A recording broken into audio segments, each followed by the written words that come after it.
year of the Gemini program from January 1964 through January 1965, Gemini moved steadily toward its primary goal of a flight of a two-man spacecraft. On the 7th of April, Gemini began counting down for the first step. Gemini 1, unmanned, was being fueled for orbital flight. It would not be recovered. The major objectives of this flight were to prove the compatibility of the launch vehicle and spacecraft, to qualify the launch vehicle systems in flight, and to evaluate the launch complex. Checkout proceeded into April 8th. Watched closely would be the performance of the Gemini launch vehicle in the early stages of ascent.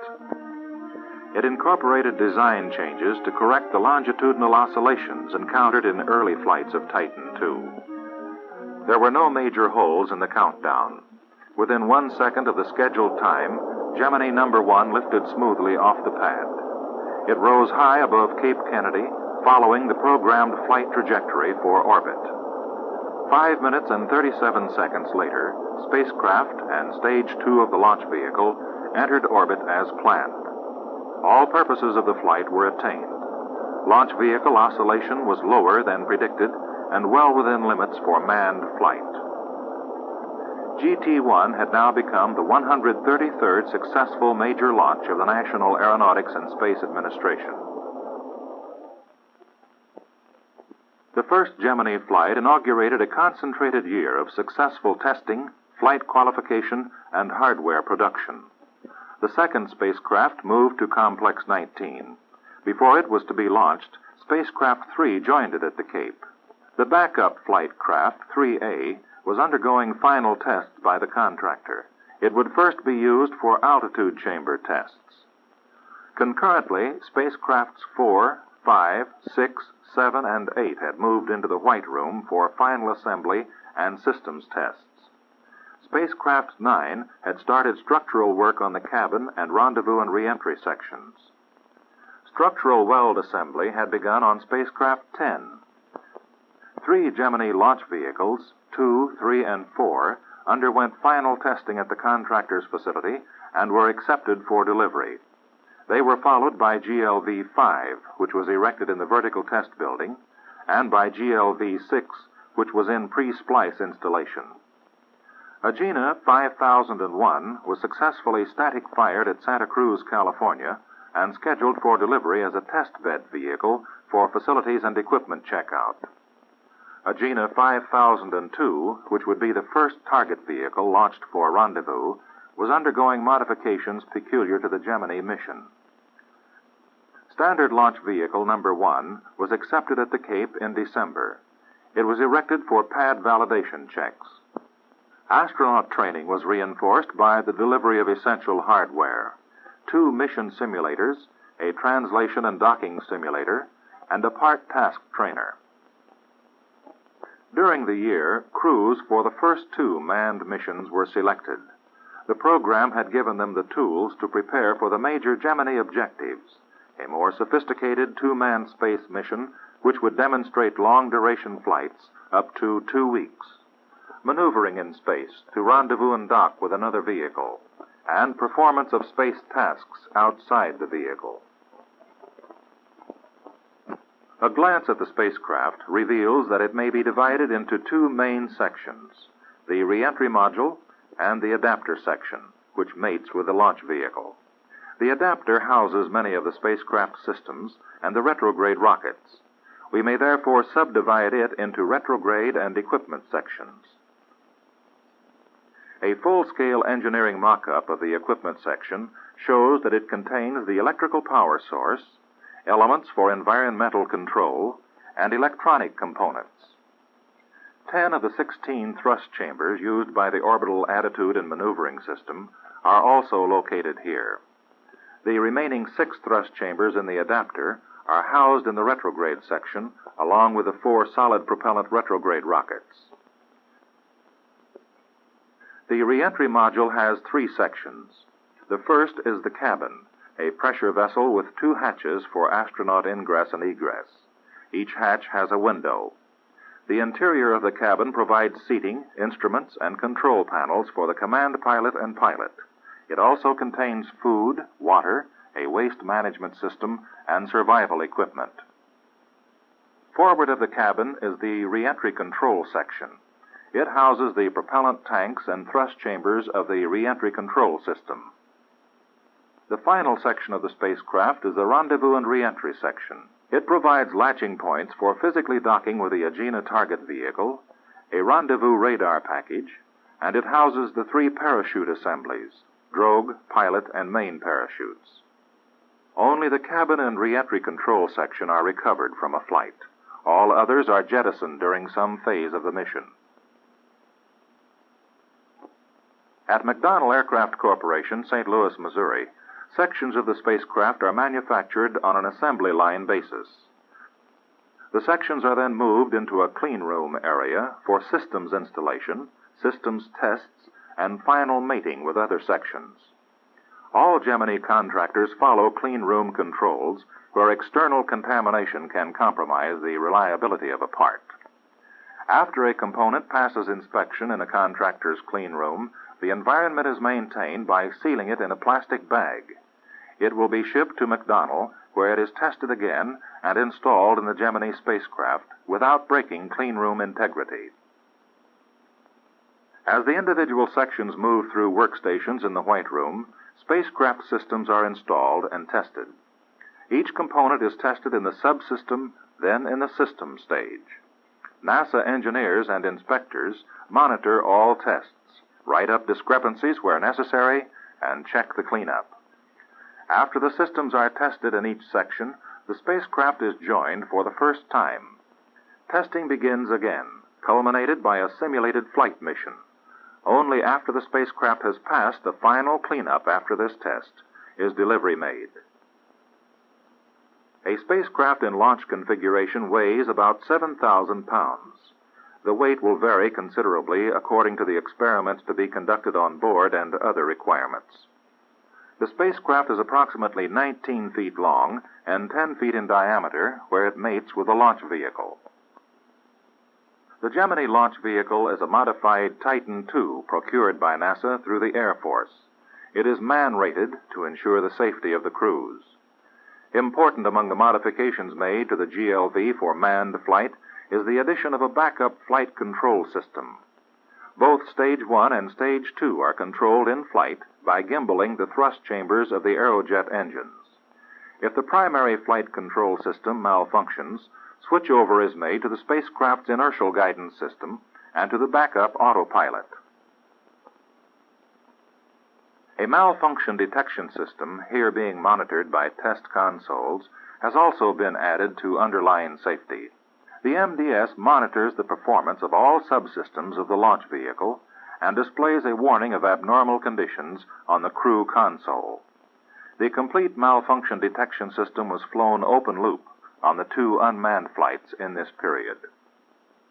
Contractor to the Air Force for the launch vehicle is the Martin Marietta Corporation.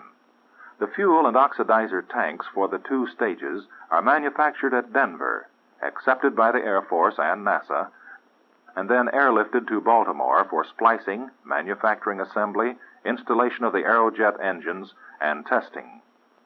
A final checkout of all systems is made in a 100-foot vertical test building, whose center stand permits erection of both stages in tandem.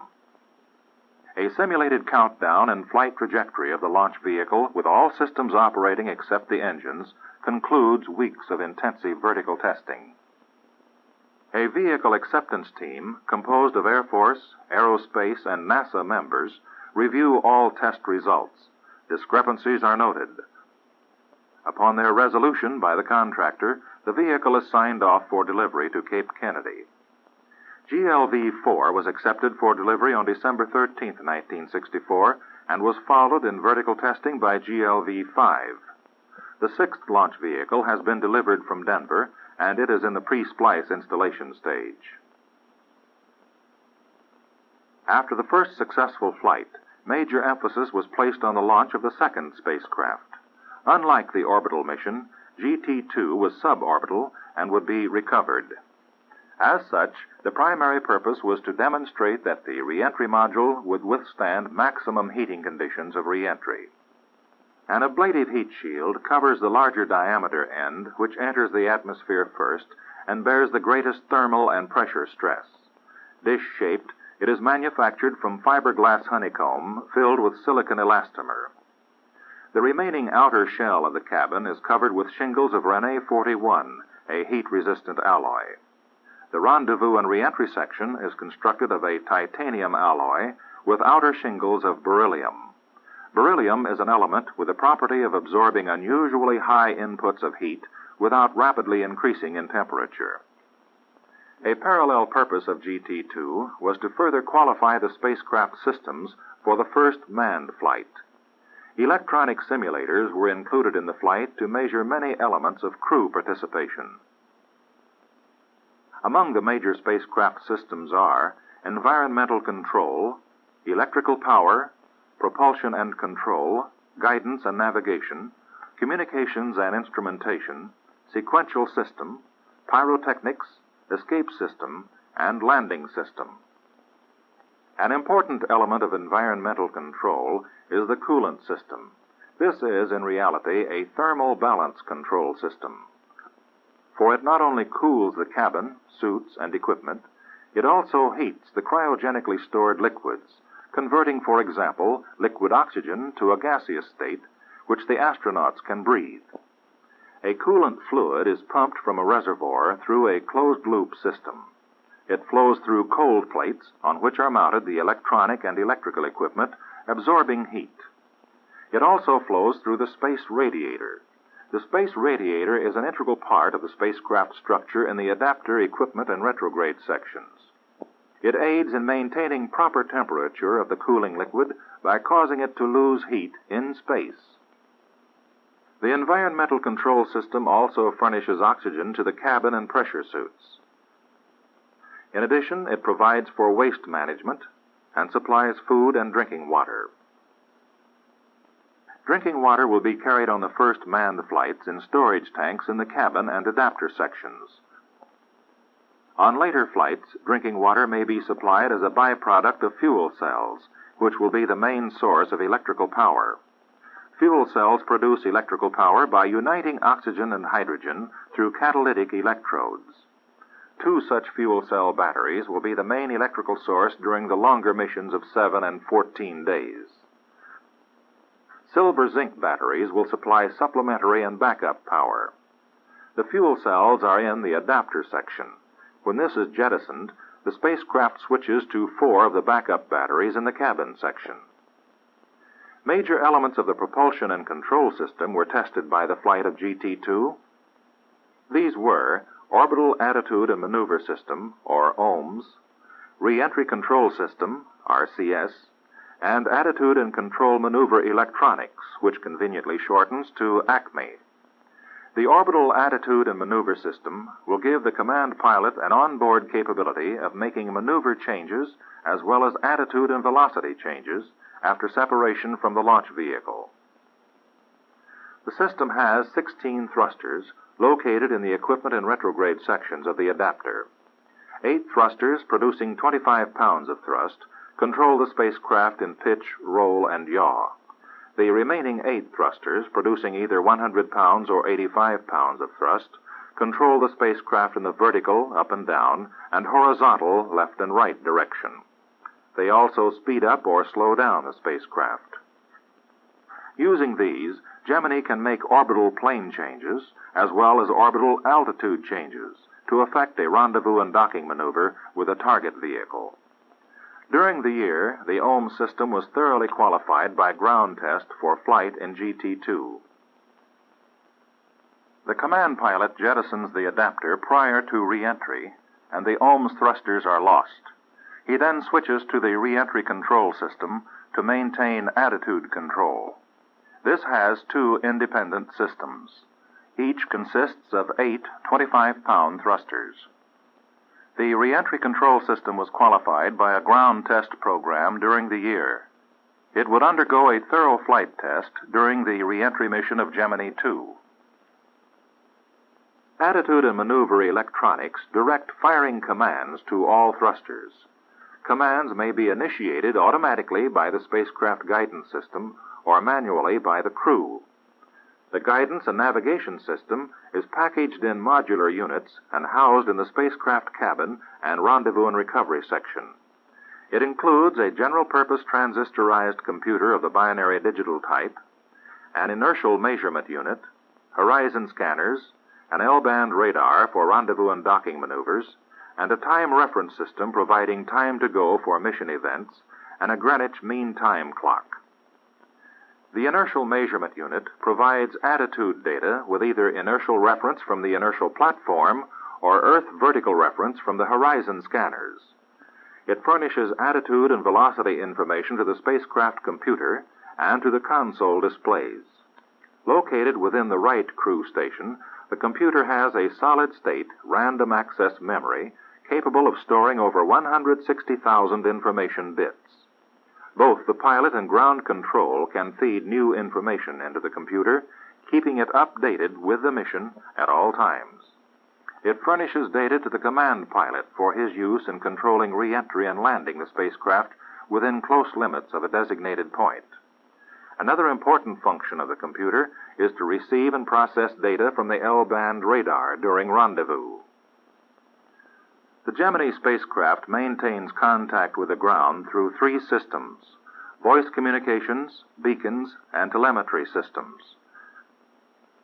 Telemetry monitors both equipment function and the biomedical condition of the crew members. Over 300 separate measurements are recorded and monitored by ground receiving stations. Voice communication is maintained between the ground and the crew by high-frequency and by ultra-high-frequency transmitters receivers. There are two systems, one of which is a backup. Three types of tape recorders are included in the communication system: voice, biomedical, and data. There are two voice tape and two biomedical tape recorders in the cabin. They furnish a record of portions of the mission for later detailed study. A continuous record of systems performance is kept by the data tape recorders, which will be particularly valuable for intervals when the spacecraft is out of contact with ground receivers. On command over a station, data recorders will dump this information and begin re-recording with a clean tape. There are 4 beacons: a recovery beacon, which operates on the international distress signal during landing and recovery; acquisition aid beacon, primarily to help in tracking the spacecraft in orbit; and C-band and S-band beacons. The C-band beacon furnishes accurate tracking information to the ground stations from liftoff to jettison of the adapter. The S-band beacon is a backup system. The command pilot controls critical events during the Gemini mission through the sequential and pyrotechnic systems. Chief among these mission events are separation of the launch vehicle and spacecraft, separation of the adapter equipment section, firing of the retrograde rockets as a backup after the clock initiates the signal, and deployment of the parachute landing system. All sections are separated by the detonation of pyrotechnic devices. The solid propellant motors of the retro rockets are ripple-fired by the sequential system at 5.5-second intervals when used for normal re-entry, and salvo-fired for high-altitude aborts. There are 2 abort conditions: at high altitude and low altitude. At high altitudes, the command pilot shuts down the launch vehicle with the abort handle and waits 5 seconds.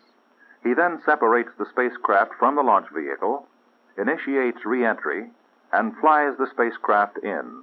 At the proper time, the parachutes are deployed as in a normal landing. At lower altitudes, the ejection seat is used for abort. Above 7,500 feet, the free fall of the astronaut after seat separation is first stabilized by a ballute, or balloon-type parachute. Successful ballute tests from 12,500 to 35,000 feet have been held. Indicated airspeed was 110 knots. 6 dummy and 17 human drops were made in this period. Ballute diameters of 3, 3.5, and 4 feet were tested. The 4-foot ballute produced the lowest rotation rate and was chosen for the flight configuration. The ballute separates at 7,500 feet, and the pilot's personnel parachute is automatically deployed slightly below 5,700 feet. It can also be deployed manually. The seat is manufactured by Weber Aircraft. Each seat is ejected individually by a rocket catapult actuated by hot gases that result from blowing the cabin hatches. Extensive testing of the seat ejection system was conducted throughout the period of this report. 3 types of tests were run. Rocket sled tests at Naval Ordnance Test Laboratory, El Centro, California. Simulated off-the-pad tests.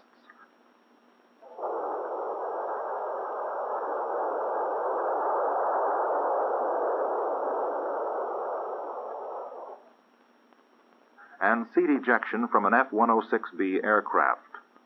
Although seat ejection was still in qualification testing during this report period, subsequently the system has been successfully tested under actual flight conditions from an F-106B. The final Gemini system, which we shall consider, is the landing system. 3 parachutes are used during a manned mission: drogue, pilot, and main. The high-altitude drogue parachute is deployed by a mortar at approximately 50,000 feet. The drogue parachute has 2 functions. It stabilizes the reentry module and deploys the pilot parachute. The pilot chute separates the rendezvous and reentry sections from the reentry module. At the same time, it deploys the main parachute, which is first reefed to reduce the initial shock. After the main parachute is fully inflated, the spacecraft shifts from a 1-point to a 2-point suspension. This positions the reentry module in the proper landing position with its nose 35 degrees above the horizon for landing in water. Continuous astronaut training parallels Gemini hardware development. We can distinguish 4 areas of emphasis in astronaut training: monitoring and evaluation of engineering design and hardware, test participation either as observer or active subject, flight simulation, and formal academic courses in the basic disciplines underlying space exploration. The future Gemini pilot comes into the program as a trained engineer-scientist. He acquires a particular vantage point as an astronaut to share with other Gemini engineers. Much of the astronaut's time is scheduled for visits to contractor facilities, familiarizing himself with the hardware, and participating in tests. Test participation is a major area of astronaut preparation for a mission. Astronaut James Lovell, along with NASA engineer Gordon Harvey, were the subjects for the first seaworthiness test of Static Article 5. Held in the Gulf of Mexico on April 4, 1964, the test sought to demonstrate the seaworthiness and stability of spacecraft structure during a delayed post-landing recovery. The test would also check out the onboard systems, particularly communications, electrical, and environmental control. It would study the physiological reactions of the subjects under the constraints of spacesuit, cabin, and sea conditions. After 2 hours, the test was terminated because of operational deterioration of some equipment in the spacecraft. A post-landing inspection revealed corrosion in the environmental control and electrical systems. NASA and McDonnell crews reworked the spacecraft and went back into the Gulf ready to run a successful test. Wind that day was approximately 10 knots and rising, and a hurricane threat eventually terminated the test. But it had run 16 hours and 35 minutes, sufficient time to demonstrate that the onboard systems would now function well in a delayed recovery. Although the astronauts, Lovell and Bean, were uncomfortable because of the temperature within the spacecraft, a later test confirmed that this can be improved by partially opening the cabin hatch and by removing the pressure suit after 2 hours. The Gemini pressure suit is an advanced design of the earlier model. The suit has an improved circulation system and incorporates other changes, chiefly in the helmet and glove design. An outer layer of nylon and mylar replaces the aluminized coating. It offers insulation and protection against cold and space particles during the extravehicular tasks planned for later missions. Astronaut Schweikert conducted an 8-day evaluation of the suit. He flew in a jet aircraft to test it under high-gravity conditions, underwent flight simulation in the mission trainer for 4 days, and wore it during centrifuge tests at Ames Research Center. On October 26th, he removed the suit for the first time in 8 days. biomedical instrumentation had functioned satisfactorily. The suit design presented only a minor moisture problem in the glove area, which has since been resolved. The most important single piece of hardware which the astronaut uses to prepare for a flight is the mission simulator. The 2 Gemini mission simulators were delivered to NASA during the year. The first, stationed at Cape Kennedy, has the GT-3 configuration. On November 9th, the prime flight crew for that mission, Command Pilot Virgil Grissom and Pilot John Young, began training on the Cape Kennedy simulator. Command Pilot Walter Schirra and Pilot Thomas Stafford are the backup flight crew. The mission simulator is also tied in with a control center and tracking network to provide simultaneous training of flight controllers. The next month, the second simulator in the GT-4 configuration was operational and located at the Manned Spacecraft Center. Chosen for the second flight, planned to be a 4-day mission, are Command Pilot James McDivitt and Pilot Edward White. The backup flight crew is Command Pilot Frank Borman and Pilot James Lovell. The simulators are computer-driven and controlled by an instructor at the console. The instructor can program a part of the mission or the entire mission from pre-launch to post-landing on tape. Critical portions of the mission can be rerun and emphasized. Problems and errors unknown to the astronauts can be introduced at any time by the instructor. The crew must immediately recognize the problem, evaluate it on the spot, and take corrective action as though faced with that problem in actual flight. Crews for GT-3 are scheduled for approximately 120 hours of mission simulator training. This may be compared with the estimated 5 hours of the mission itself. Training in rendezvous and docking was made possible with delivery of the Gemini Translation and Docking Simulator at the Manned Spacecraft Center in August. 2 separate pieces of hardware are involved, a full-scale model of the Gemini crew station and the docking end of an Agena target vehicle. Both are mounted on steel rails supported by air bearings. The trainer simulates the last 100 feet of a rendezvous and docking mission, and the pilot is again faced with a probable introduction of errors in the programmed run by the instructor before he completes a successful docking maneuver. Progress that the Gemini program had made in the first half of the year brought GT-2 to the launch pad in July. Then suddenly, unusual combinations of foul weather hit the Cape area, electrical storms, hurricanes, and high winds. It was unique in the launch history of the Cape. Lightning struck in the near vicinity of the GLV on August 17th. Although the launch vehicle was not damaged structurally, a thorough systems check was mandatory, and many systems were replaced.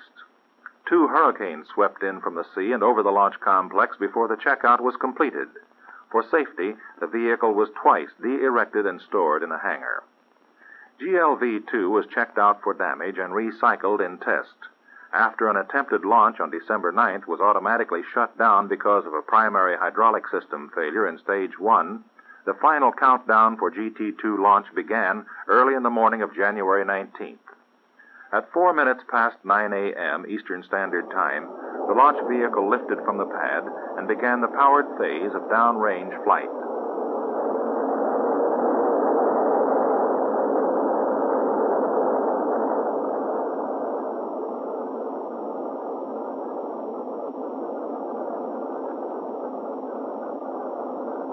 Some 2.5 minutes after liftoff, the booster engine cut off and staging occurred. The sustainer engine then propelled the spacecraft to an altitude of 98.9 statute miles and a maximum velocity of 16,708 9/10 miles per hour. Since this was a suborbital mission, re-entry procedures began after separation of spacecraft from the second stage. An onboard camera, looking through the spacecraft window, gives us an astronaut's view of re-entry. The film is reproduced at 4 times normal speed. A steep trajectory was selected for GT-2. In this trajectory, the heat shield and afterbodies undergo higher temperatures, but for less time. Therefore, the heat shield was reduced in thickness by 50% to simulate a longer re-entry time. The spacecraft is oriented for retrograde, and the rockets are fired. The retroadapter section is jettisoned. The thrusters of the re-entry control system fire placing the spacecraft in a constant roll rate of 15 degrees per second. We are now reaching the critical period of re-entry when the heat builds up. A roll rate of 15 degrees cancels out normal spacecraft lift. Starting from re-entry velocity of Mach number 25, temperature of the atmosphere immediately in front of the heat shield builds up to approximately 6,000 degrees Fahrenheit. Temperature of the bond line between the shield and the structure was measured at 225 degrees. It was designed to withstand over 500 degrees.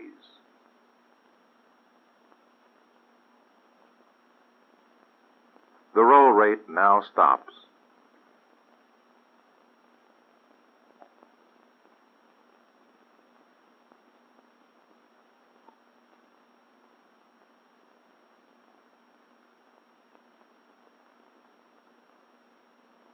The white shafts of light on the screen are thrusters firing to stabilize the spacecraft.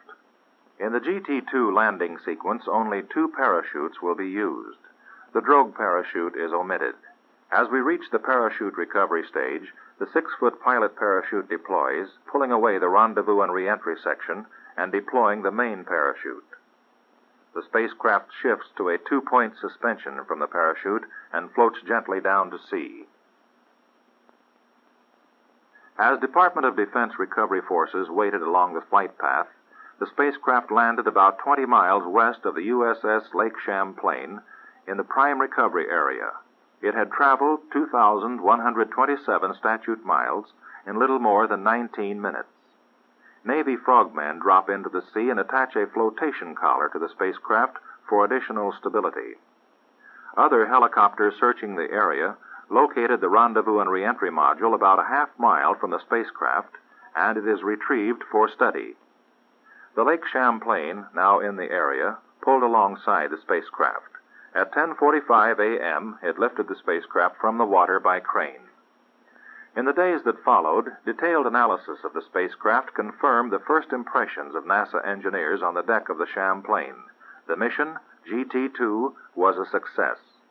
Spacecraft 2 had been taken from the water without leaks and was structurally sound. It had withstood a re-entry trajectory planned to create maximum heating on both the heat shield and afterbodies. There was practically no damage. All major onboard systems were flight qualified. Exceptions such as drinking water, food, and waste management would be independently qualified by other means before the flight of GT3. The first manned flight was now imminent, supported by the results of 2 successful unmanned flights. Gemini 3, received at Cape Kennedy on January 4th, was being prepared to tackle the main objectives of the Gemini program. Gemini will be our first space program to fly long-duration missions and to develop techniques of rendezvous and docking necessary for lunar landing. Gemini prepares the foundation for the advanced spaceflight missions to come.